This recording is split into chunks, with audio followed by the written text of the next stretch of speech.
എവിടെ എത്തി? അതിന് ഏറ്റവും വലിയ തെളിവല്ലേത്? പഞ്ചാരക്കൊല്ലിയിലെ ജനങ്ങൾ ബാക്കിയുള്ളവരുടെ ജീവൻ രക്ഷിക്കണമെന്ന് പറഞ്ഞ് 38-40 മണിക്കൂർ നിരന്തരമായി സമരം ചെയ്തവരാണ് നോക്കേണ്ടത്. ഈ സമരം ഇവിടെ നടക്കുമ്പോ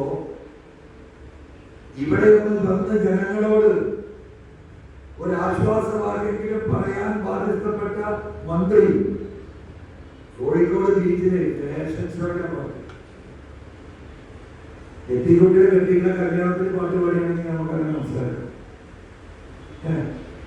ഒരു പാത്രത്തിലേക്ക് നമ്മള് പാത്രത്തിലേക്ക് ഒരു പിരിവുണ്ടാക്കുമല്ലോ. എന്നിട്ട് നാട്ടില് പാവപ്പെട്ട ആരെങ്കിലും ചികിത്സിക്കാനോ അല്ലെങ്കിൽ രോഗം വന്നാലൊക്കെ